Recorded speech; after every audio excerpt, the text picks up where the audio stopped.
Okay, this is an introduction to the module CSN11131, also known as Applied Cryptography and Trust.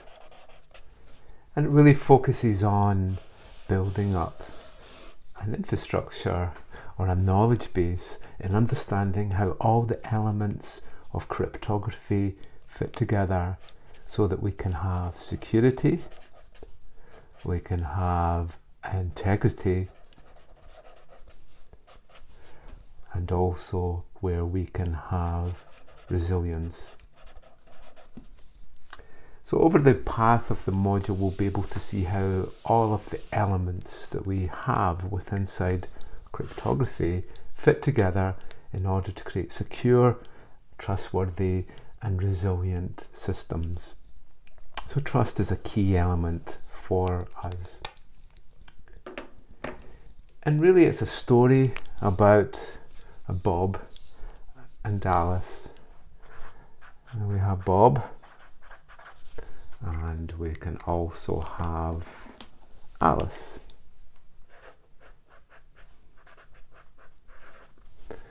And what we try to do is to make sure that Bob can communicate with Alice and vice versa without their adversary, Eve, getting involved. And we can also have Mallory, who's a malicious intruder. So what we need to guard against is that Eve can get involved in the communications between Bob and Alice, or Mallory could actually change these communications. We also need to identify Bob to Alice and Alice to Eve and Alice to Bob. So we also bring in a trust identity, and that trust identity is Trent. And Trent is trusted by both Bob and Alice. Trent is trusted to prove Bob to Alice and also Alice to Bob. So along the way, we'll be able to look at how this all works together. There are two other roles that we might come across, and that's with Peggy and with Victor. Peggy proves something and Victor verifies it.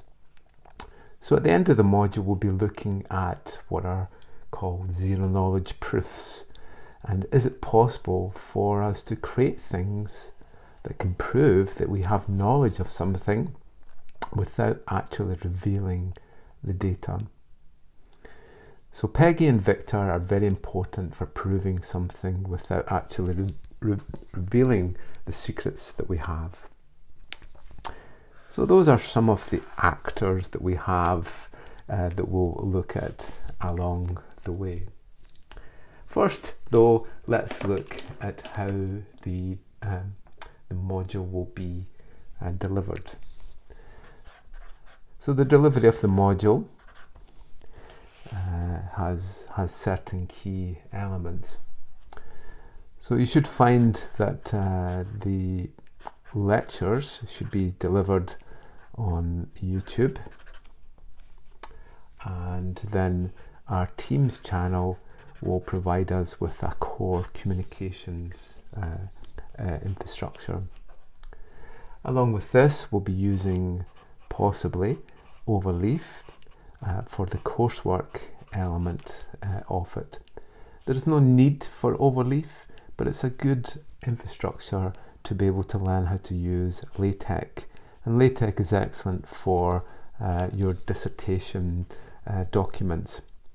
But the coursework can be delivered as a Word document. There's no need to really use Overleaf if you don't want to. We'll also be using a security site. So there are useful examples here if you want to do some additional reading as to seeing some of the application areas probably when we get onto the coursework, there'll be more opportunities for you to do some research on the state of the art or on future systems. But at the core, we will make the content available through GitHub, and it will be GitHub that will link from Moodle, and this will provide us a place where we put the presentations and the lab sheets. Okay, so some of the technologies that we'll find along the way is that we aim to use Ubuntu as our core operating system. And we've set up a Ubuntu 20 instance with inside VSOC so that you can develop your code and investigate some of the methods. So we're going to look at Hashcat, and there are some of the tools that we would use for cryptography, including OpenSSL, but we'll also be developing some Python code, Python 3.7 if possible, and some Node.js code. Both are extremely useful programming languages to be able to investigate some of the cryptography methods that we're going to actually look at. So that will provide us with hopefully an understanding of the implementation that we have. Along the way, we'll have lectures, labs, and a seminar,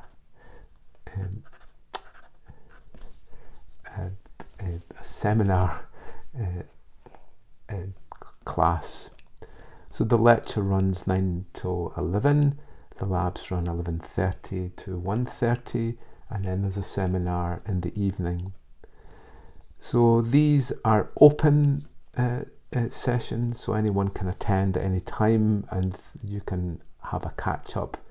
The labs will be running in the lab space, but there will also be a virtual lab set up.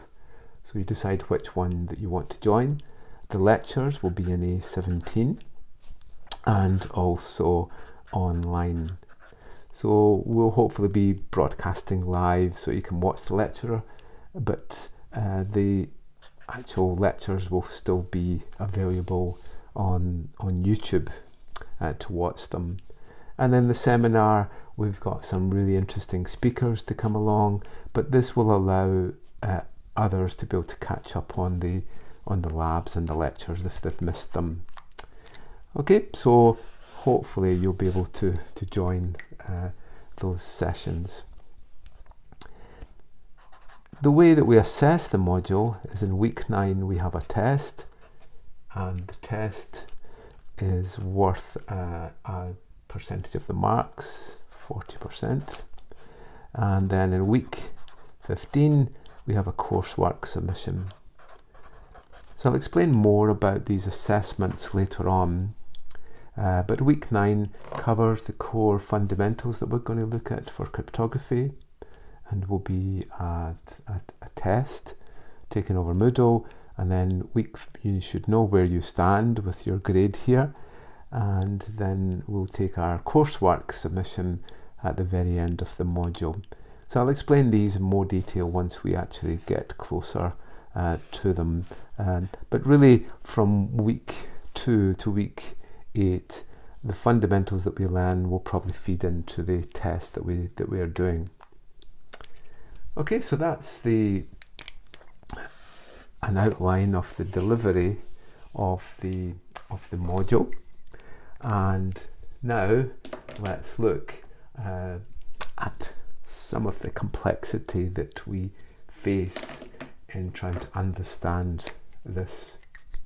So as I showed you before, we have Bob and we have Alice. So we just need to get data from here to here in a secure way. We can have data at rest, stored, we can have data in process, and we can have data over the air. So data can exist in many different states. So it's our role to make sure that we have security, integrity, and also, as we said, resilience, or CIA, confidentiality, integrity, and availability is one way that we might phrase it. So what we need to do is that we need to get the data over. So we often use symmetric key.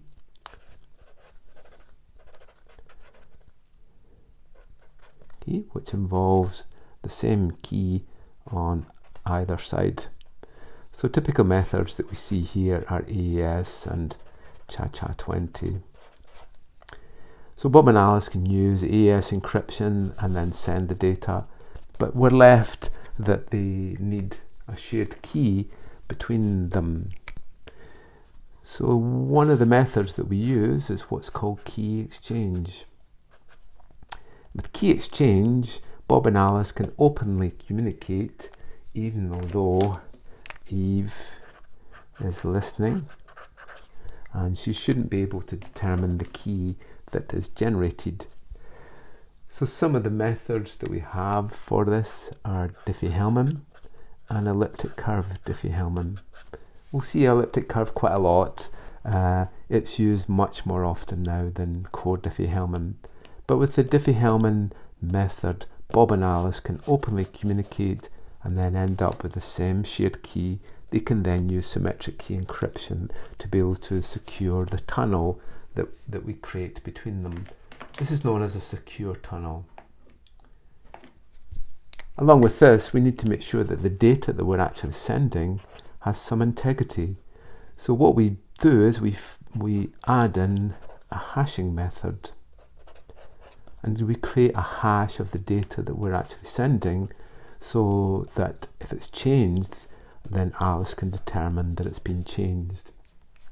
So typical methods that we use in here are MD5. Shouldn't really be used, but it's a method.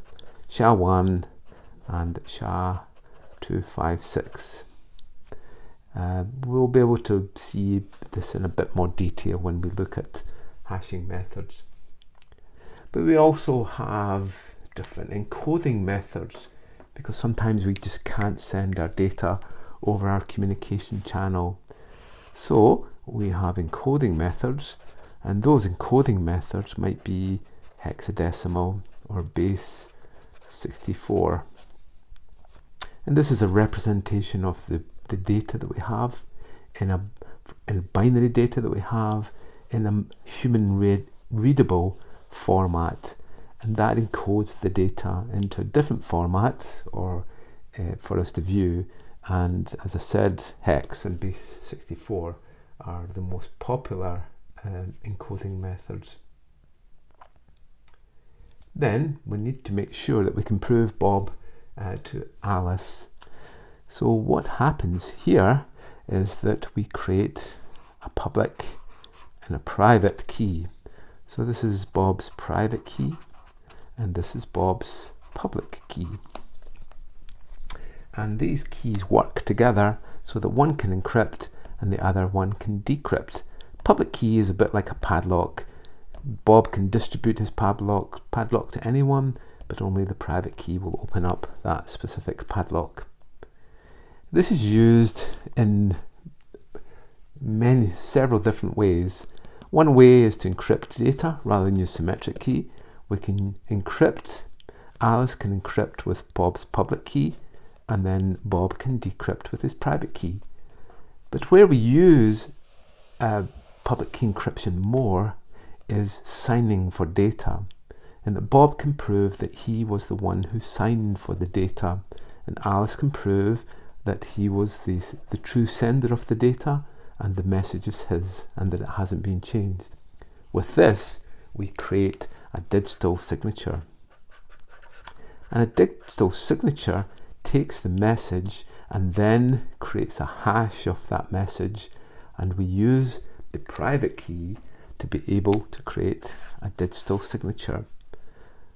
Two popular methods are ECDSA and EDDSA.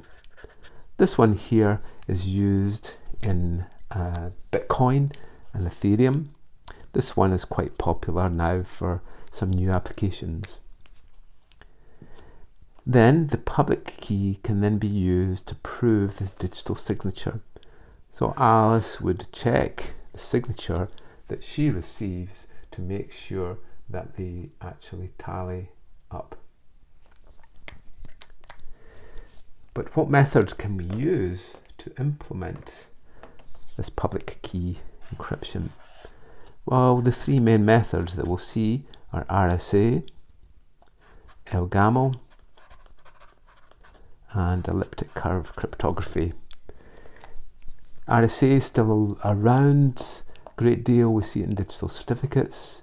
LGAMO not used as much. It uses discrete logs, but it's increasing in its scope now because it has some useful properties.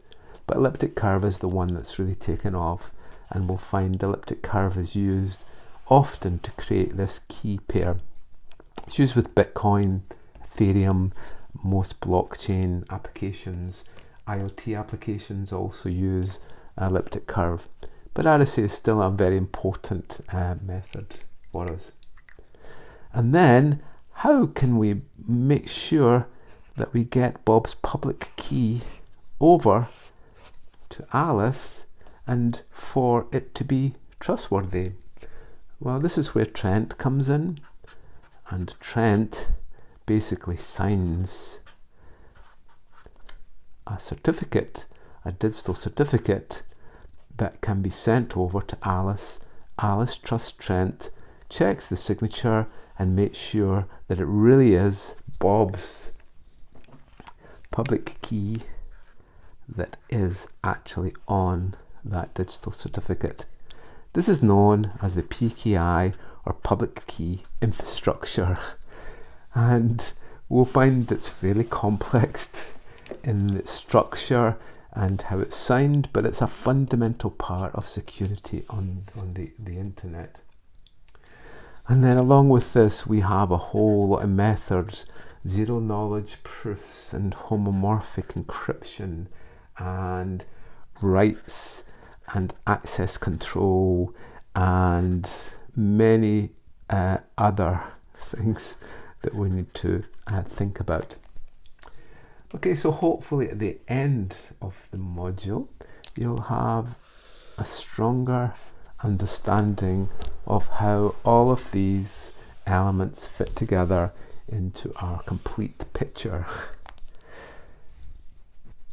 So let's look at each of the units that we're going to investigate, and we'll just dip our toe in a little bit and try to understand some of the things that we'll be actually covering.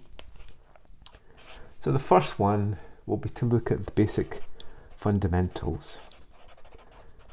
You may have already done things like this before, but really it's a catch up, and to make sure that we all understand the core concepts of what we're looking at. One of the first things to look at key-based is to look at traditional ciphers. And you may say, why are we looking at Caesar ciphers, scrambled alphabets, and so on? And the reason that we do is that we need to be able to solve problems and to be able to look for patterns and so on. So an understanding of the core traditional ciphers is a good approach to really get your brain working in a certain way to look for patterns and so on. So as this, we'll look at frequency analysis especially, and how we can actually analyze our ciphers to be able to try and reverse back our cipher codes. Along with this, we need to understand the complexity of the cipher and understand how long it would take for something to break our cipher. And our model really is that we have plain text, we convert it to ciphertext, and then we want to get plain text back again. Okay, and then for these traditional ciphers, basically the way that we do this is having some sort of algorithm here and the reverse of the algorithm, and then Bob and Alice can actually communicate secretly. Unfortunately, we may not know if Eve has actually determined our secret methods that we're using here and here. So ciphers struggle because we don't know if they've been cracked or not. So the way that we normally do this is that we have a standard algorithm to encrypt and decrypt, and then we use a special key on this algorithm. And if we make lots of these keys, it's going to take Eve too long to try all the different keys to be able to break our ciphertext. So this is known as key-based encryption, and we'll look in more detail as to what that actually means. But basically, we define a number of bits, and the more bits that we have, the more keys that we have. 1, 2, 4, 8, 16, 32, 64, 128. There's 8 bits. And we take the number of bits that we have and raise it and do 2 to the power of the number of bits. In this case it's 8, and we end up with 256 keys. So the more bits that we add, we will double and so on. So typically we look at 128-bit as a starting point, but we can go up to 256-bit keys. These are secure in that if we use brute force on its own, then it should be almost impossible to be able to find the key within a reasonable amount of time. Okay, so we'll look at those methods there. Another important area that we'll look at is encoding, and the two main methods that we have here are hex and base 64. So with hex, we take 4 bits at a time and we convert it into a hex character. So that becomes a 5, and this is a 2, a 4, and an 8, which is 14, which is a D. So we can represent this bit pattern easily as a hexadecimal number. And we often put a 0x at the start, just to identify that it's hexadecimal. With base 64, we have some 64 characters to represent our binary data. So that involves using 6 bits at a time. So we take our bit stream and we chunk it up, and we represent these values as a base 64 character. And then we pad with zeros at the end, and if we still don't fill all the spaces, we add in equal signs to make sure that we have a multiple of 4 for that. So those are two main methods that we would use to be able to encode our data. Okay, another thing that we'll look at is prime numbers, and primes are really important for this public key encryption. So we'll try to understand the operations that we have, but often what we have is what's called a mod P operation, and that's the result of a divide and only taking the remainder value there. Along with this, we'll look at big integers. And big ints aren't your usual 32 or 64-bit integers, but could be any size. So often we represent them in strings, and then we'll use special operations to be able to process these very large numbers. To give you some idea, in areas of Diffie-Hellman, GAML and RSA, we might be using 2048 bits or 4096 bits. So these end up being extremely large values here. Okay, and then also at the core, it's quite simple, the operations. It's XOR and the mod, and also shifts. So with our basic setup that we have, we often use what's called the XOR operation, and that basically ends up with that. I'll explain that more, but we also use the shift left and shift right to create our encryption. And then finally, a really important area is random numbers. We need to generate encryption keys and so on, which are truly random. If we don't, then it will weaken the security. So there are pseudo-random numbers, and then there are real random numbers. And we need to understand how these can be used.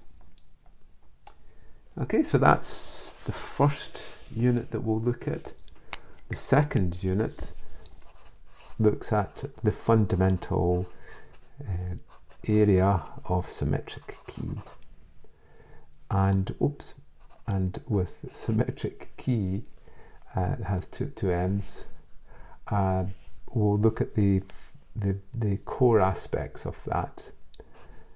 And we should find that there is block ciphers, there are stream ciphers, and there is also authenticated encryption with additional data. We're moving more towards this end and moving possibly away from these block methods. So CBC is one that we'll look at. When we look over here, we might look at ChaCha20, and here we have AES GCM mode.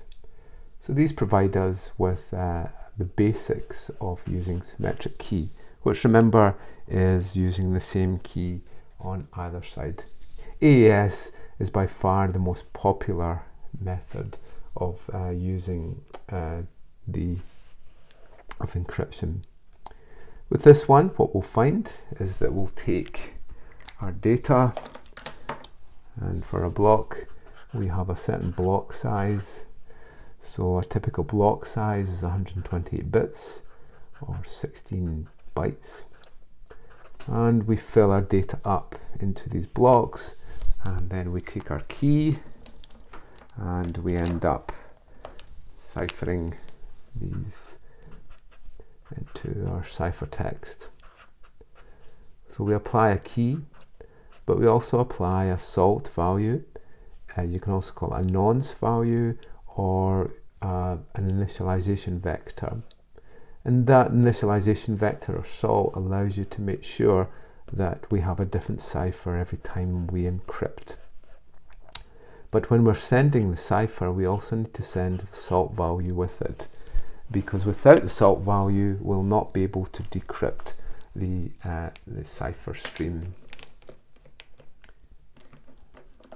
Okay, so that's symmetric key encryption. An important element of this is what's called entropy, and we'll look at that. And entropy really measures the strength of the keys that we actually create. If you have a massive key space, such as 128 bits, but you're only using 10 passwords to create those keys, then we need to look at how long the equivalent key is. And that's the study of entropy. The third unit will look at hashing and what's called message authentication codes, or MACs. So with this, we'll look at the standard methods that we would use. So MD5, 128-bit hash, SHA-1 is 160, SHA-2 or SHA-256 is 256 bits. the longer the hash, the more secure it is, and the more that we guard against what's called a collision. Is it possible for us to create the same hash for different data elements? This is known as a hash collision, and unfortunately MD5 and SHA-1 have been shown to be weak for this, and we should probably be looking at SHA-256 overall. But there are also slow methods such as PBKDF2 and bcrypt, and these are slow methods. If we need to go from a password and save a hash, then we might take these really slow methods. These are very fast methods. These are the slow methods and are useful for storing passwords. But again, we often add a salt to it to be able to create the hash. When we want to recover, that should only be a one-way function. When we want to prove a password against a hash, we will hash a password, add the salt, and see that we get the same hash. Then as part of this, we'll look at what are called what's called HMAC, and that's where Bob and Alice can actually have a key that they use to basically sign or create an integrity hash related to a message. So this is often used where Bob and Alice want to make sure that Eve hasn't came into the connection or the session and hijacked it. Only at the start of the session would they be able to create the same shared key.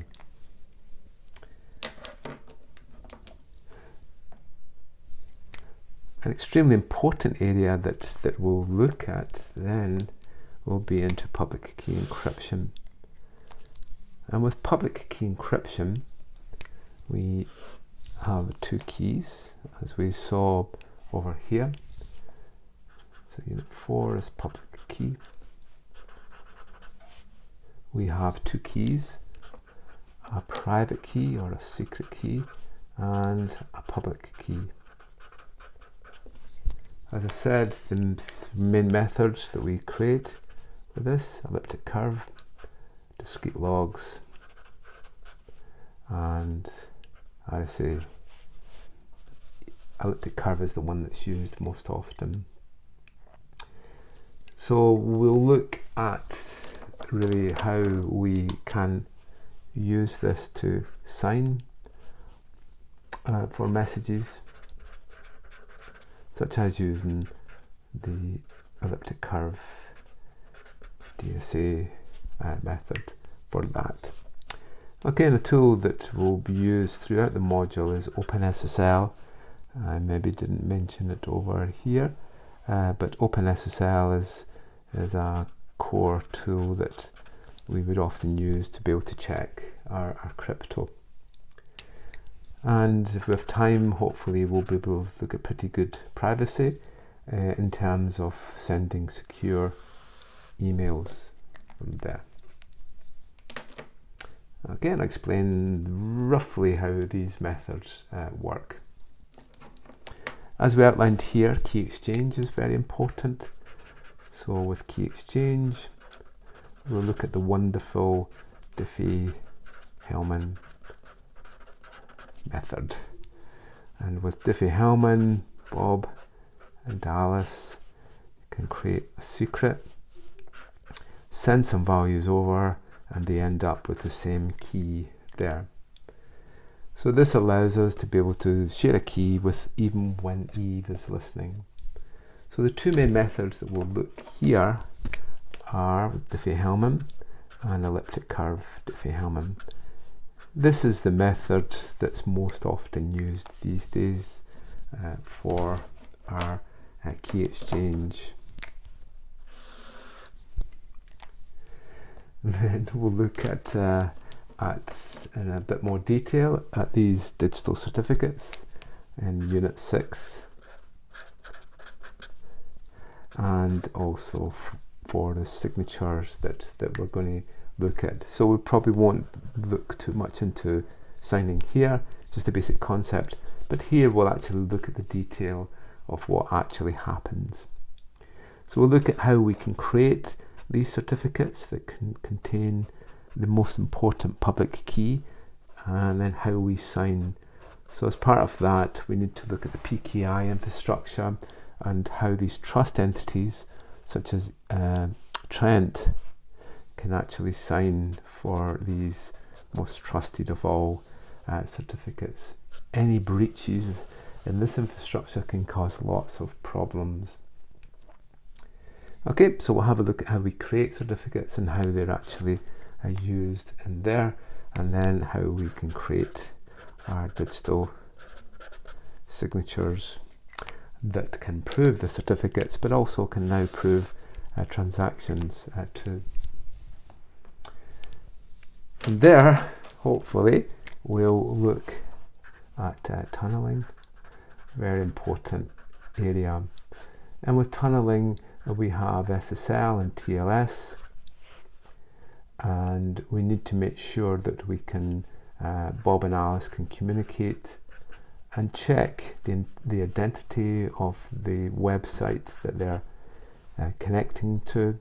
Also, how we can create a secure tunnel which will go between them, so that Eve cannot listen to any of their communications. So SSL and TLS, and we're up to about 1.3 for TLS, very important. But there is also other ones that we can use for tunneling, such as the IPsec protocol. And there is other more lightweight ones that we could look at too, but we hopefully will be able to investigate those within inside that module. And then we'll look a little bit to the future, and also with current developments into a very active area, and that's into cryptocurrencies, and blockchain. So in here we'll try to understand what Bitcoin looks like, and how Bitcoin actually works with a wallet, and with Bitcoin ID, and then how we can sign for messages with our transactions.